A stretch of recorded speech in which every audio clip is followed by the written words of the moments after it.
So y'all talk about the John Wicks, the Jack Reachers, even James Bond. But do y'all know about Robert McCall? You better find out.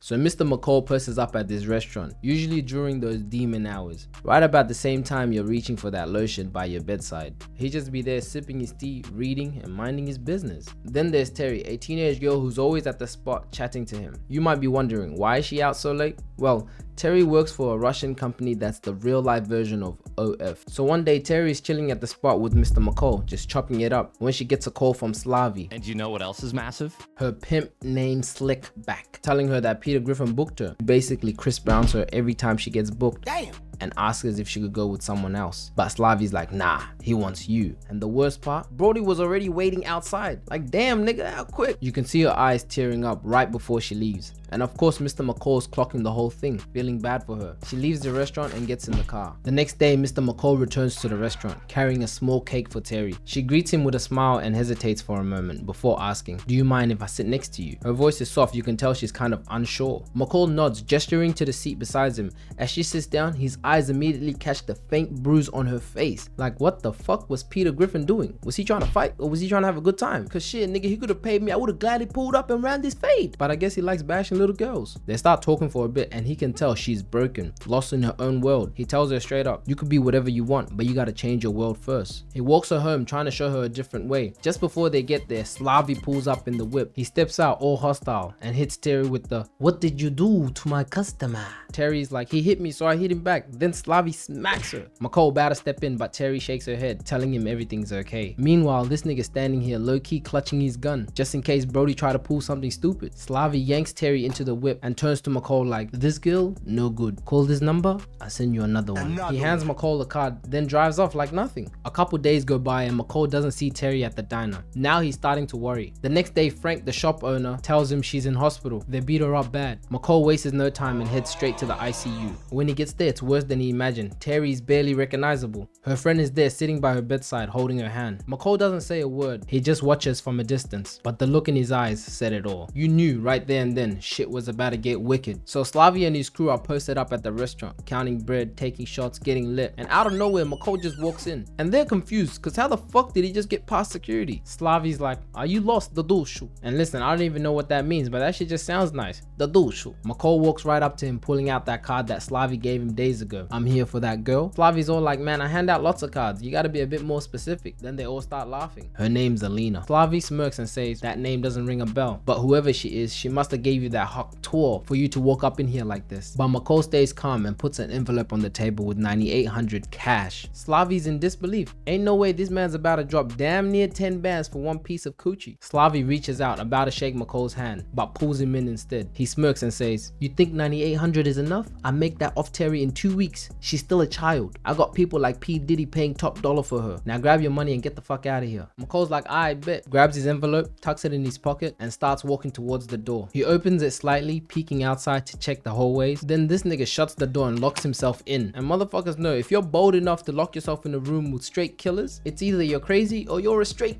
demon. McCall scans the room, quickly sizing up his situation, then starts the timer. As he's walking forward, the dude by the door tries to flank him from behind, but McCall grabs his arm, clips him in the jaw, then hits a smooth 360 spin, shooting Slavy right in the neck. Damn. He snatches a shot glass off the table and yanks it in Brody's eye. Nigga about to wake up like Nick Fury. The big fella charges in with the knife, but McCall hits him with a sidestep, grabbing his arm, activating Uno reverse, and diving the blade right into his chest. Another nigga tries to rush him from the side, but McCall has the running gun. He sees everything, blocking his punch, then yanking the knife out of Brody's chest and slicing his neck, then slams his face on the table. Brody, who just ate 2 slices to the chest, stumbles back only to catch 2 more and head straight to the shadow realm. The last dude grabs a liquor bottle, swings it at McCall, but McCall weaves that shit, snatches the bottle opener, and just looks at him like, it's up gang. He tries to swing again but gets shanked in the shoulder, then the gut. But homie was still going, so McCall blocks him, stabs him under the arm, then grabs his head and delivers one more to the gut, then twists the blade. Nah, this nigga's on demon time. He pulls it out and sticks it right under his chin, and you can see that shit coming out of his mouth.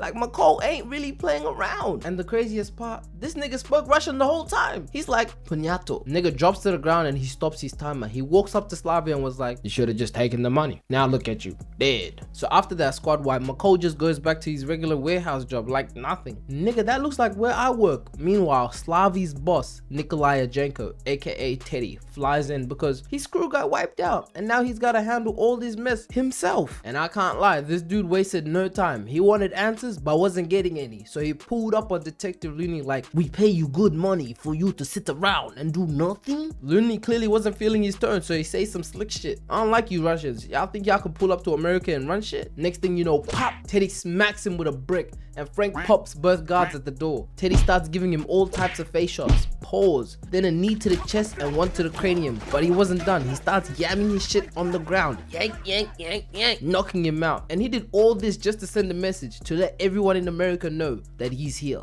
And listen, if I worked for him, I would have tapped in, cause that's a message loud enough for me to get the memo. So Ralphie, McCall's friend, suddenly quits his warehouse job, which throws McCall off because he was literally training him to be the security guard there. He decides to check up on Ralph, only to find out that these two shady cops have been extorting Ralph's mother, making her pay weekly interest or else they'll keep torching up her shop. Fast forward to next week when these dirty cops roll up. McCall catches them lacking outside. He pulls up the video of them threatening Ralph's mom and was like, if you don't return every single cent you took from her, you wake up with this footage all over the news, Facebook, Instagram, shit, I might even put that bitch on TikTok just to make sure everybody sees that shit. But these cops weren't messing with all that. They pull out the strap and start threatening to send McCall to the afterlife. And McCall's like, I bet. He elbows the cop, then slams his head onto the wall, grabs the pistol, smacks bro in the face with it, and tosses him on the ground. The first dude tries to scramble back up, but gets backhanded into next week. Then the very next day, these niggas woke up at 6 a.m. and returned every single cent. Rafi's mom out here thanking God. Nigga, you should be thanking Denzel. So remember when I said Teddy was all about his business? Yeah, he ended up strangling Terry's best friend because she didn't want to tell him which hospital Terry was at. And that just got me wondering, how do people that do this even sleep at night? I can barely sleep after watching a horror film. My ass gotta watch The Simpsons or Barbie to clear my head. So Nikolai pieces together that on the night that Slavy's crew got whacked, there was one customer who walked in the restaurant and never came out. So they pull up on Denzel while he was just sipping his tea, reading his book. Bro, really just a chill guy. Dude right here thinks he's slick, acting like he's just here to eat. Meanwhile, McCall's over there like, so is it just gonna be you or are we waiting for somebody else? The guy doesn't even fight it. He just starts laughing knowing he's been caught. He whips out the Uzi and Denzel's like, I bet. Puts his book down and starts his watch. The moment homie steps closer, Denzel cracks him with the book, knocks the Uzi to the ground and snaps his neck with the goddamn book. And listen, I do not own a firearm, but best believe from this day forth, I'ma keep that novel by my hip. He cuts the power, then walks right out the front and starts taking pictures of these niggas. Like, at least smile for the camera, gang. Denzel knows that Teddy wants him alive, so he lures them back to the construction site. They trail him but lose sight of him. He pops out of the shadows and starts belting the shit out of this nigga. He never saw that shit coming. Quickly snagging dude's phone and heading back to the trap house. He got shot, so he had to patch himself up real quick. And boiling hot honey is wild, cause I just know that shit burns. So while McCall's still healing up using his med kit, Teddy and his goons pull up to McCall's crib. But here's the gag. He has two identical houses. He was posted up at the other spot watching them raid his apartment like, these niggas really thought they can catch me lacking that easy? He rigged the place with cameras everywhere and even went as far as buying a fake plane ticket to Mexico, leaving in the morning just to throw them off their tail. But Teddy's peeping the whole thing and realizes he's too smart for something that simple. He looks at his squad and was like, find him or I'll bring people who can. Then dips. The man's clearly not playing around, but let's be real, McCall's like at least 10 steps ahead of these niggas. The next day, Denzel goes to visit Susan, an old friend, and that's when we learn the truth about Robert McCall. He was a retired Marine gunnery sergeant and ex-DIA operative who faked his death because that was the only way to get out alive. Nigga completely changed his whole identity. Polo G did the same thing. The reason he came to Susan was to get more information about Nikolai Ajenko and the man he works under, Vladimir Pushkin. Once finding out all the info he needed, McCall throws on his black Air Force Ones, meaning he was about to go all in. Y'all remember Frank? Yeah, that same guy from Stranger Things. Anyways, he pulls up to his crib, sets off his car siren, had his ass running to the garage. The second he opens the door, McCall smacks his head onto the roof, pops him in the gut, then clips him in the jaw, yanking him right in the car. But that wasn't it. His Swift kicks him in the face, leaving his ass dazed, then cuffs his wrist right onto the steering wheel, and it was safe to say that nigga ain't going nowhere. He grabs a seat, sits down, and starts the car. We realize he's rigged the hole from the exhaust straight into the car, turning it into a gas chamber. Frank then starts gasping for air, about to pass out, but Denzel cracks the window open just enough to say, "Pushkin, I want it all. Who, what, when, where, why, and before you say you're not going to talk." Click! Nigga just rolls the window right back up, letting the carbon monoxide work its magic. McCall rolls the window down again, but Frank starts yelling, "Do you know who I am? Do you know who you're dealing with? I'm a goddamn police officer." So McCall just goes, beep, rolls that shit right back up. Frank's inside basically fighting for his life, so McCall opens it again and was like, "I don't have much time," which means you don't have any. But Frank still won't talk, so McCall closes the window and walks out. And next thing you know, Frank is out here tagging along with McCall at the meat factory. Turns out that nigga ended up flipping like a pancake. They pull up to the warehouse where they keep all the stash and head straight to the back to talk to Andre. "Hey, we gotta move everything. This spot's been compromised." But Andre's not having it. "We are not moving nothing until we get orders from Pushkin." "And who's this piece of shit you came with?" McCall's like, "Hey, I'm the new guy. Pushkin made the call." Andre side-eyes him because he can tell something is off. McCall asks us to see Andre's Glock. Dude's like, "Oh, you wanna see my gun?" and shoves it right in his face. McCall hits the Uno reverse, snatching that shit and aiming it right back at him. "What's good, hoe ass nigga? Now tell all your men to drop their guns." And Andre wasn't listening, so McCall points the gun right on his nuts. And I guess that's all it takes, cause he folds. He pays off the workers and Frank calls it in. And when the boys in blue show up, they find 500 million stacked in a freezer alongside with Andre's goons. I know them niggas were cold as shit. But it doesn't stop there. McCall grabs Frank's USB loaded with all the dirt, girls, transactions, even oil shipments, and sends that straight to the police. After that, he goes straight to the docks and blows the whole damn place sky high, containers and all. Nigga just shut down like 100 businesses in one hit. Teddy calls in a Russian hitman cause shit was getting way too out of hand. Funniest scene ever, this dude here sitting with the glasses is apparently Russia's top hitman. Nigga like, "I'll find McCall." Then goes to the bathroom and 2 minutes later McCall comes back and drops his glasses right on the table and tells him he ain't coming back. And man, I can only imagine the quick ass whipping he got in the toilet. Shit must have been quicker than Conor McGregor knocking out Jose Aldo. Denzel looks at Teddy and was like, "You had enough? Because I could keep going, brick by brick, dollar by dollar, body by body, or you can call your boss and tell him to shut down the whole operation." And Teddy's like, "Hey, that's not really much of an offer." Denzel looks at him dead in the eye and was like, "When you pray for rain, you gotta deal with the mud too." And I don't know, man, that shit was just heat. I wrote that shit down straight away. I'm probably gonna be saying that shit randomly in every video from now on. But y'all gotta promise something. If y'all hear that shit from me, just act like I made it up. He tells Terry that he gave up this life for good, that he promised his wife he will never break out the black Air Force Ones again. But for this, he's gonna make an exception. He scribbles his phone number on a piece of paper, then drops it on the table and dips. Pushkin calls Teddy and was like, "You better shut this down.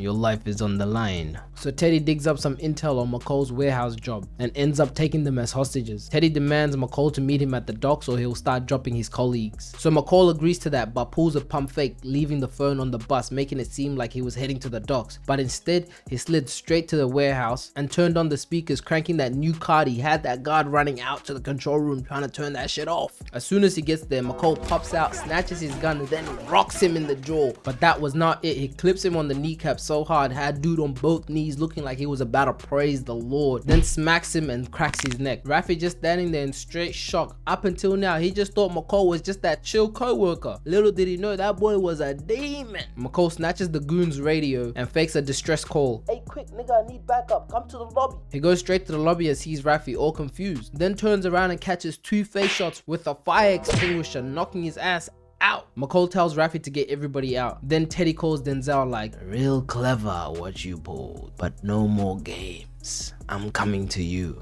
And McCall's just like, "Oh yeah? Come get me, pussy." So Teddy's in the warehouse, but now he's with his elite 5, his best men. As far as we're concerned, this is 2018 Golden State. Denzel locks all the doors, making sure nobody can get in and nobody can get out. He starts lining up the aisles with booby traps, like he's Kevin McAllister. Dan Brazilian here steps on a sandy spot, looks down and yank! He's hoisted up by the throat, choking. Meanwhile, Denzel's just up there watching him dangle, like say goodbye. Another guy creeps on the same aisle, notices the blood on the floor, and glances up, yank! Right through the neck. poor guy never saw that shit coming. McCall quickly tries to reach for the strap, but Teddy fires off a shot, catching him on the shoulder. Denzel quickly runs out of there. He loses them, then poses up at this spot for a minute, patching up his bullet wound. And as soon as he finished medding up, he went right back on that field. Two of Teddy's goons spots one of McCall's traps and started retreating. But you always gotta watch your back. Dude feels the tip of the drill at the back of his head, and that was the end of his story, drilling right into his brain. And I can't even hold you, that might have been the worst one yet. McCall catches this giant dude slipping in the bathroom aisle, shanking glass right into his back. Had bro screaming like he was giving birth. He presses McCall right into the wall, then tosses him around. McCall counters with a chin check, smashing the guy's face right into the mirror. But he was not done. He snatches the knife and stabs him 3 times to the body and 1 to the throat. But somehow this nigga is still standing. He definitely had 2